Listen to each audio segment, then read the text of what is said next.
Hi guys! Welcome back sa ating channel.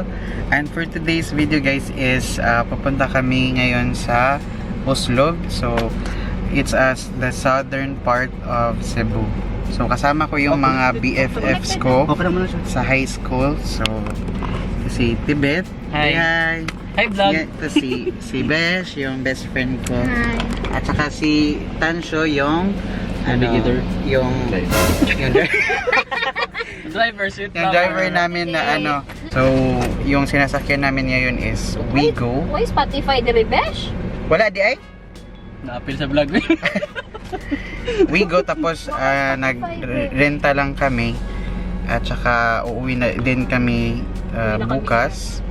Yan. So, mag-stay kami doon sa bahay nilang Tansho sa Oslo.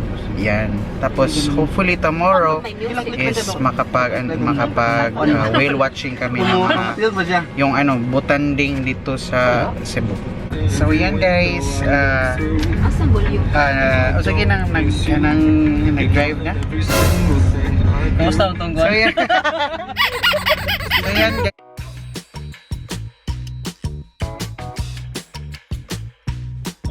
So guys, we are back. At saka uuwi na kami. Nanay swimming pool lang si Tio, no? Ano tayo? Actually, hindi kami Sa babaw din. kasi O, katay lang sintrom. Nag-swimming my friend si Tanshes Oo, kayo mo, ko lang sa'yo. naiwan pala yung Naiwan puso ko niya. lang sa'yo.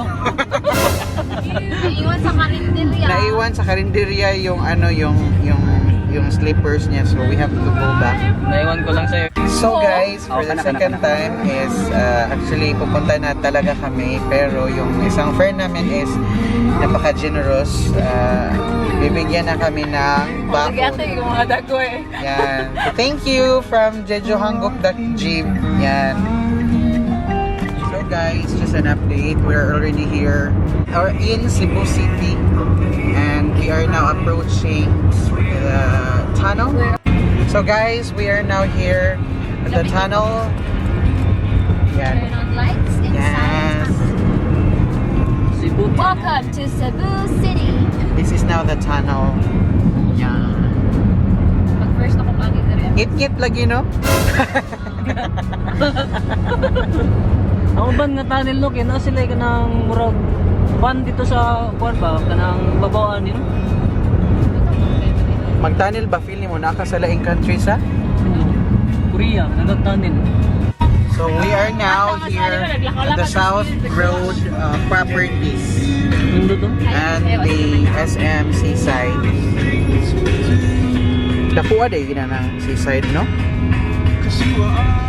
Ako so sisay. Kaso good. So guys, update. We are already here in San Fernando. So nag-change ako ng clothes guys, yan. Kasi nabasa ni Uncle. Uncle Marropes. Yung kasi yung tumbler niya is na bumukas.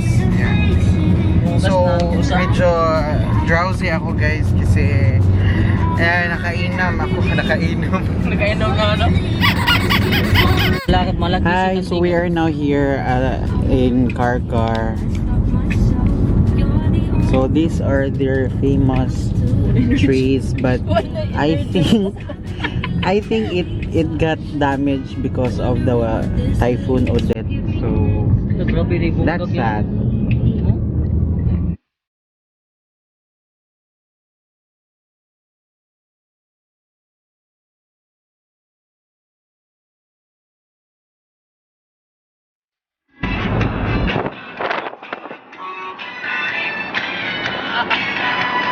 Ano ka pa matalagin ni matematik ko ang kahit na Guys, andito na kami sa Oslog at saka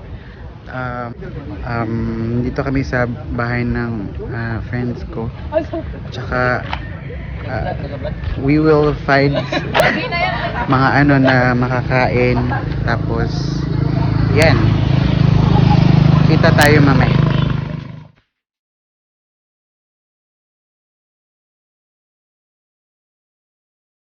Guys, ito na, nakarating na kami sa area kung saan kami mag-stay sa relatives ng aming friend, si Bes.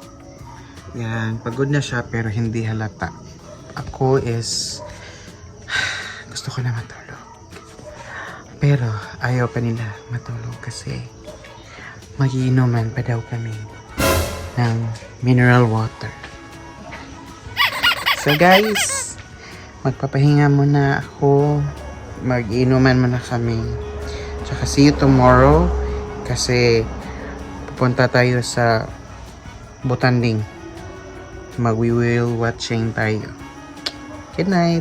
Hi guys, good morning. It's our second day here sa Oslo. We will have breakfast. And then afterwards is we are going say hi Ivan. Hi, vlog.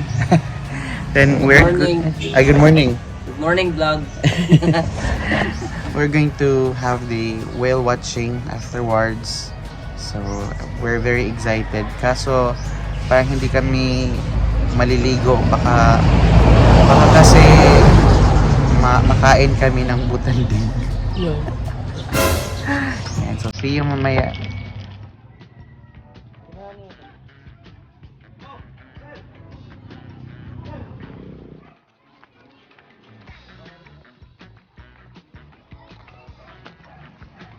Guys, hindi kami nakapag whale watching kasi sobrang dami ng tao. Si Josh. Dismaya. Kaya uuwi na kami.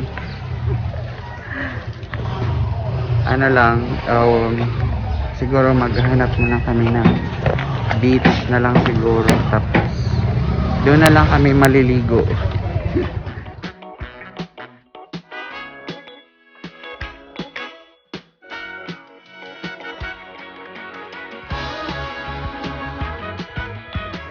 Since hindi kami pag whale watching, so we just have our buko na lang, and we are now walking and we're trying to find like a beach na mastayan muna namin kasi hinintay pa namin yung isang friend namin na nasa booking kami sa Aaron Beach Resort. So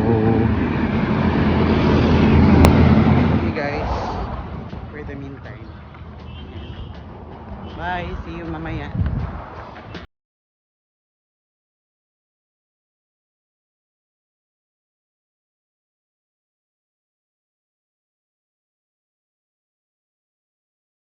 Dito kami sa Aaron Beach Resort. Meron silang mga cottages dito. But yung table lang yung kinuha namin kasi we will not be staying for long. And yun yung mga ano guys, mga hayop na Hayop na yun na hindi kami yung mga hayop na yun na hindi kami nakapag whale watching.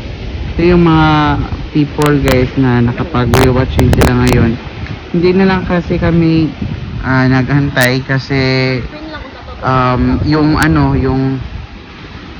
kasi yung time namin is very limited lang, so we have to go home by 12. So maliligo muna kami dito, and after that is uuwi na rin kami. Guys, we're going home na. So sad, hindi kasi kami nakapag whale watching, pero sa susunod na lang. Bye bye.